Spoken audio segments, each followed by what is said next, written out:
Bonjour à tous, je suis Vincent Pinault, chirurgien à la clinique Mélipole-Garonne à Toulouse, avec une activité exclusive en chirurgie du genou. Je tiens tout d'abord à remercier chaleureusement Étienne de m'avoir invité à participer à cette session toulousaine du DIU d'arthroscopie 2021. Et je remercie également chaleureusement de m'avoir lancé un défi, c'est-à-dire de vous parler du DIDT en 20 minutes. Plus sérieusement, la reconstruction du LCA aux ischio-jambiers, comment je fais et éventuellement pourquoi je fais. On va commencer bien sûr toujours par un petit peu d'anatomie. Les ischio-jambiers, ou en tout cas ce qu'on appelle les ischio-jambiers, il faut bien sûr parler plutôt de la patte doigt, la pes anserinus. Ici sur des vues médiales du membre inférieur, on parle donc de 3 tendons qui viennent de 3 muscles différents, qui eux-mêmes sont dans 3 loges musculaires de la cuisse différentes. Il y a tout d'abord le sartorius, qui est le plus superficiel et le plus intérieur, et en profondeur, le gracilis, qui a une terminaison plus proximale sur la face médiale du tibia, et le semi-tendineux, qui a une terminaison plus distale par rapport au gracilis. Ici, sur une vue éclatée, avec la terminaison distale du sartorius qui était excisée, on retrouve bien le gracilis, l'insertion tendineuse du gracilis au niveau du tibia la plus proximale et l'insertion tendineuse du semi-tendineux avec les expansions postérieures. On va y revenir longuement sur la méthode de prélèvement. Le seul ischio-jambier, le seul réel ischio-jambier de la loge postérieure de la cuisse, c'est bien sûr le semi-tendineux. Sur cette vue en dissection au laboratoire d'anatomie, le sartorius a été ouvert, l'aponévrose du sartorius a été ouverte et le tendon et le muscle sartorius sont réclinés vers le haut, tandis que les tendons du semi-tendineux et du gracilis sont réclinés vers le bas de la photo, laissant apparaître bien, les rapports étroits entre les insertions distales de ces tendons et le ligament collatéral médial qui, lui, plaqué sur la face médiale du tibia. On le voit très bien en vue péropératoire, même si bien sûr l'incision est beaucoup plus courte. Il faut connaître ces rapports étroits pour ne pas faire d'erreur lors du prélèvement et reconnaître ces deux tendons différents. Un zoom, cette fois-ci, sur les expansions postérieures qui sont beaucoup plus fréquentes au niveau du semi-tendineux par rapport au gracilis. Vous voyez ici, toujours en vue médiale, le tendon du gracilis qui est plus proximal et le tendon du semi-tendineux qui est ici. Hein, le haut de la cuisse est à droite. On voit ici de nombreuses expansions postérieures qu'on appelle aussi des vinculas. Pour comprendre la problématique et pourquoi on insiste sur la présence de ces vinculas, voici une mise en situation d'un stripper avec le tendon du semi-tendineux qui part vers le haut de la photo, l'extrémité proximale étant vers le haut. Eh bien, on comprend tout de suite pourquoi ça vient bloquer avec la présence des vinculas postérieurs. Et le risque, bien sûr, est de casser le transplant, en tout cas casser le prélèvement à la jonction entre l'attache postérieure et le tendon lorsque l'on force avec le stripper en place. Pour bien prélever des disques jambiers, il faut d'abord une bonne installation. Personnellement, je suis sur une table classique avec un appui latéral au niveau de la cuisse et une barre au niveau du pied ou un coussin au niveau du pied pour maintenir une flexion un tout petit peu supérieure à 90 degrés et qui permet d'avoir l'hyperflexion et l'hyperextension libre pendant toute l'intervention. Les repères externes sont classiques. On peut regarder sur cette photo à gauche la rotule, le tendon rotulien, les deux points antérolatéral et antéromédial d'arthroscopie, l'interligne est figurée sur ces repères horizontaux. Ici, la zone d'incision au niveau de la face médiale du tibia pour prélever, chercher les tendons semi-tendineux et gracilis. L'incision peut être verticale ou oblique. Alors, je conseille plutôt en début d'expérience de commencer par une incision plutôt verticale qui permettra, en cas d'échec de prélèvement, de prolonger l'incision vers le haut et de passer sur une technique type tendon rotulien. Mais personnellement, j'utilise maintenant habituellement une incision oblique, une courte incision oblique de 1 à 2 centimètres. Voici une vue avec la caméra d'arthroscope qui nous permet de visualiser tout de suite l'aponévrose du sartorius immédiatement sous-cutané après l'incision cutanée et la distision du tissu graisseux sous-cutané. Cette fois-ci, on peut avoir un concept de fenêtre mobile, c'est-à-dire que avec les instruments, en l'occurrence un ciseau de Metzenbaum et une pince à disséquer, on peut aller bouger la fenêtre réalisée par l'incision et repérer, palper le bord supérieur des tendons sous l'aponévrose du sartorius. Ce qui nous permet ensuite, après le repérage de ce bord supérieur du sartorius, bien de réaliser une incision dans le sens des fibres au niveau du bord supérieur du sartorius. Vous voyez, avec le ciseau, on palpe et on fait rouler, on fait bomber les tendons graciles et semi-tendineux. La pince permet de les récliner et d'ouvrir au bistouri froid. Je conseille de le faire réellement au bistouri froid car c'est beaucoup plus propre et direct pour ensuite pouvoir passer le ciseau de Metzenbaum dans l'espace entre le ligament collatéral médial qui est au fond de l'image et les tendons qui sont réclinés vers nous. Les ciseaux de Metzenbaum sont passés ensuite avec une ouverture très fine pour ouvrir dans le sens des fibres l'aponévrose du sartorius, ce qui nous permet de passer ensuite le dissecteur pour crocheter toujours de la profondeur vers la superficie afin de ne pas léser le ligament collatéral médial. On va le revoir un peu plus tard. Voici une vue plus lointaine. La palpation est essentielle pour repérer le bon niveau d'incision cutanée. Ça correspond en général à 3 travers de doigts sous l'interligne médiale. On peut utiliser la tuberosité tibiale antérieure comme repère. On peut utiliser également la tête de la fibula, car ça correspond à peu près au niveau de la tête de la fibula. Le mieux étant toujours de bien palper et de sentir les tendons rouler sous le doigt.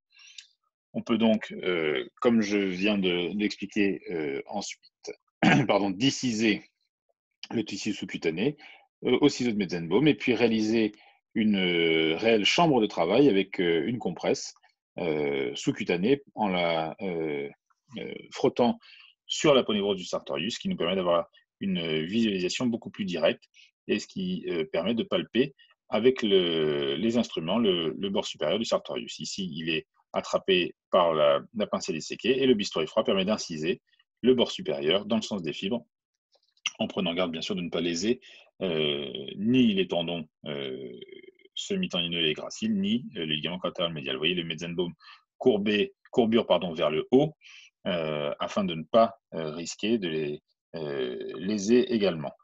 Le dissecteur est crocheté, permet de crocheter les tendons de la profondeur vers la superficie et on ressort, on extériorise ici le tendon du semi-tendineux. On repère avec la pince à disséquer les expansions postérieures qui seront crochetées une à une et sectionnées une à une, ce qui est fondamental dans le prélèvement des ischio-jambiers. Hein, je crois qu'il faut totalement dédramatiser ce prélèvement. Une fois qu'on a compris les structures anatomiques, on arrive, vous voyez ici, à sectionner les aponevroses postérieures pour sécuriser totalement le prélèvement du demi-tendineux notamment. Il ne faut pas hésiter à passer un doigt pour tracter en permanence et laisser en tension le tendon du semi-tendineux. Les Metzenbaum, cette fois-ci courbure vers le bas, pour ne pas risquer de couper le tendon, sont passés afin de finaliser la section des dernières aponevroses postérieures. Et enfin, le stripper peut être passé. Ici, il s'agit d'un stripper qui est ouvert et qui est enroulé autour du semi-tendineux. La traction doit rester permanente avec la main qui tient le tendon et on pousse, et surtout l'axe de poussée du stripper doit rester dans l'axe du tendon. C'est fondamental de ne pas pousser dans un axe différent, ce qui risquerait de mettre à mal le prélèvement et de casser le tendon. On va répéter la même chose sur le tendon du gracile, qui lui a beaucoup moins d'aponevrose postérieure. Il peut arriver tout de même qu'il y en ait une ou deux. Il faut toujours le vérifier. Ce serait dommage de rater un prélèvement alors que le premier a été bien réalisé. Vous voyez la libération qui est beaucoup plus rapide au ciseau et le stripper qui est passé. Vous allez voir, il faut pousser, laisser le stripper se positionner comme il souhaite le long du tendon puisqu'il est tendu et on repousse dans l'axe avec une traction continue et permanente pour terminer la libération de la jonction myo-tendineuse.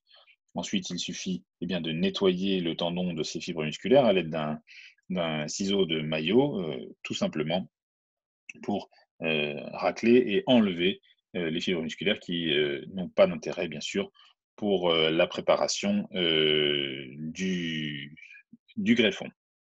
Là, je passe sur cette vidéo de nettoyage qui me permet simplement de montrer à la fin que je sectionne l'insertion tibiale des deux tendons. Encore une fois, certains peuvent garder les deux tendons fixés au niveau du tibia, mais ce n'est pas ma technique préférentielle.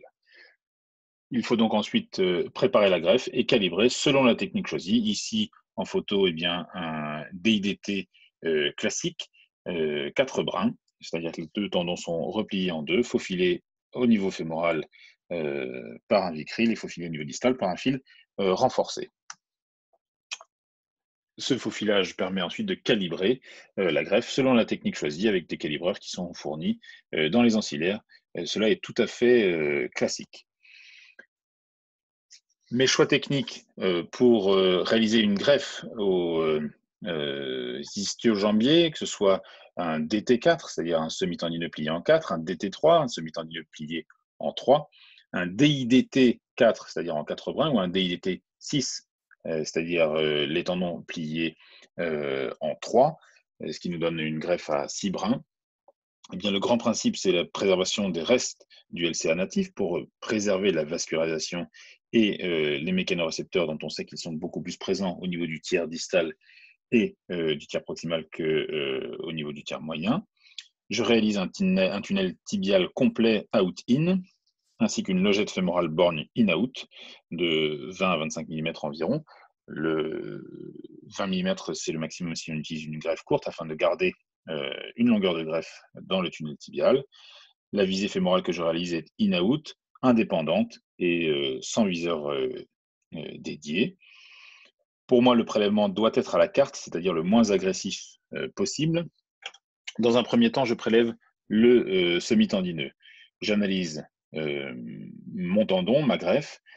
Est-ce qu'en 3 brins ou en 4 brins, on obtient la longueur et le diamètre suffisants, c'est-à-dire pour un diamètre idéal, c'est 8 voire plus millimètres. Hein, il a été bien montré dans la littérature que moins de 8 mm, cela nous expose à une rupture, un taux de rupture plus important. Bien sûr, cela est adapté en fonction du morphotype du patient. Si les critères sont retenus, alors on peut réaliser soit un DT3, soit un DT4. Si cela par contre est insuffisant, alors dans un deuxième temps, il faut prélever le gracile et réaliser alors un DIDT 4 brins ou un DIDT 6 brins pour obtenir surtout le diamètre voulu parce qu'il n'y a pas de problème de longueur quand on prélève les deux tendons. Vous voyez qu'il ne faut pas partir, à mon sens, sur une intervention en disant je vais réaliser un DT3 ou je vais réaliser un DT4, alors que on peut avoir des mauvaises surprises en termes surtout de diamètre de la greffe, et à ce moment-là, il ne faut pas hésiter à compléter le prélèvement du gracile pour réaliser un DIDT. Le prélèvement, je vous en ai déjà suffisamment parlé, donc une mini-incision d'1 cm à 1,5 cm, verticale ou légèrement oblique dans le sens des fibres tendineuses et des fibres nerveuses cutanées. Les repères, je le rappelle, sont l'interligne articulaire, 3 travers de doigts sous l'interligne médiale, la tubérosité tibiale antérieure et bien sûr la palpation qui doit être profonde et appuyée pour sentir les fibres, les tendons, rouler sous le doigt. La dissection soigneuse des adhérences, je n'insiste pas, vous avez compris l'intérêt pour la sécurité du prélèvement. Concernant la préparation de la greffe, pour ma part, j'utilise un bouton fémoral réglable. Le faufilage proximal de la greffe se fait au fil résorbable sur environ 2 cm et le faufilage tibial est réalisé au fil renforcé type Fiberwire qui permet de réaliser une traction en sécurité sans risquer de casser les fils et surtout laisse la possibilité d'une double fixation si besoin, c'est-à-dire que si la qualité osseuse au niveau tibial est mauvaise ou insuffisante, alors on aura toujours la possibilité de réaliser une double fixation, par exemple par une Swift Lock. Je considère qu'il faut faufiler tous les brins et je calibre bien sûr la greffe 0,5 mm par 0,5 mm. La visée fémorale se fait donc par voie antéromédiale dans ma technique, en hyperflexion, sans viseur dédié. J'utilise une broche à chat ouverte de 4 mm, qui permet de réaliser l'orifice cortical dans le même temps opératoire, l'orifice cortical de passage du bouton cortical réglable. Le tunnel réalisé est donc court, puisque le bouton réglable nous permet de réaliser un tunnel court et de venir mettre en butée la greffe au fond de ce tunnel. La fixation tibiale est assurée par une vis résorbable cannulée sur toute sa longueur, en moyenne taille 30 mm. Si bien sûr on a affaire à un morphotype plutôt petit, alors les vis existent en toute taille, y compris jusqu'à 20 mm, sans problème. Le diamètre de la vis est adapté au diamètre du tunnel. On peut surtailler un petit peu la vis en cas d'os un peu mou, et ça on arrive très bien à analyser la qualité osseuse au moment du forage du tunnel tibial. Il faut bien sûr réaliser un cyclage et une mise en tension manuelle répétée avant la fixation qui se réalise aux alentours des 20 degrés de flexion. Voici en image ce que cela donne selon ma technique sur un genou droit vu de face. La greffe ici qui est passée bien sûr de bas en haut au niveau du tunnel tibial, dans le tunnel fémoral qui est relativement court, fixé par un bouton cortical réglable et au niveau fémoral et fixé par une vis d'interférence résorbable au niveau tibial avec un fiber wire en bas qui permet d'assurer une double fixation si besoin. Alors voici donc comment je fais les ischio-jambiers, le prélèvement des ischio-jambiers et la greffe des ischio-jambiers. La deuxième question, c'était pourquoi? Pourquoi faire une greffe aux ischio-jambiers? Alors c'est un vaste débat, je n'ai pas assez de temps bien sûr pour y répondre. Cependant, la littérature, et même la littérature récente, ne permet pas de répondre à cette question si on la pose de la manière suivante, KJ versus DIDT.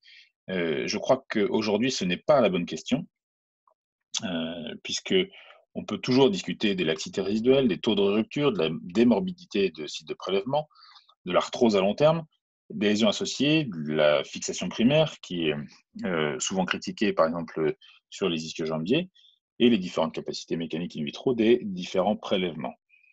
Je pense que donc ce n'est pas la bonne question, et quand je marque de manière volontairement un petit peu provocatrice, doit-on trancher, peut-on trancher? Y a-t-il un réel gold standard aujourd'hui? Eh bien, pour moi, la réponse, c'est qu'il faut savoir faire plusieurs techniques. Alors, on peut avoir une technique préférentielle, mais je crois qu'il faut surtout s'adapter aux patients, s'adapter au cas clinique que nous avons en face de nous et savoir proposer plusieurs techniques, savoir réaliser eh bien, un menu à la carte, comme on le dit souvent, et c'est une réalité. Et voici donc mes indications en fonction du contexte, bien sûr, hors lésion multiligamentaire du genou ou rupture partielle du ligament croisé antérieur. Je crois qu'il faut avoir trois cas de figure différents.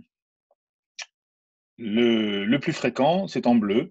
Ce sont les cas où j'utilise de première intention une ligamentoplastie aux ischio-jambiers, que ce soit DT4, DT3, DIDT 4 brins, 6 brins, peu importe. Mais il y a deux cas particuliers. La première, eh bien, ce sont les patients avec une laxité antérieure supérieure à 7 mm, avec ou non et ou un ressaut explosif. Et là, le testing au bloc opératoire sous anesthésie loco-régionale est indispensable. Et les patients qui ont également un sport pivot contact avec rotation externe et notamment au niveau compétition, alors ces patients-là, il faut réaliser une plastie du ligament croisé antérieur, une plastie intra-articulaire associée à une plastie antérolatérale. Quelle que soit la technique, je pense qu'il faut sécuriser et renforcer la plastie intra-articulaire par une adjonction d'une plastie antérolatérale.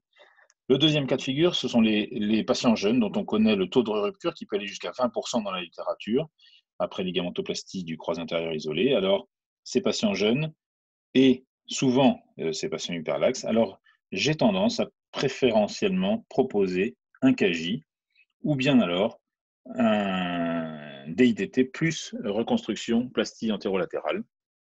Je crois que c'est aujourd'hui une tendance qui est à surveiller et qui permet notamment d'améliorer la laxité résiduelle. L'objectif, bien sûr, est d'adapter l'offre chirurgicale, la technique chirurgicale au patient pour lui assurer les meilleurs résultats. Il faut avoir en paire opératoire une longueur et un diamètre suffisant de la greffe et bien sûr une fixation primaire solide. Je vous remercie de votre attention. Je suis à votre entière disposition si vous le souhaitez. N'hésitez pas à me contacter directement ou bien à passer par Étienne si vous aviez la moindre question. Je vous souhaite une bonne fin de journée.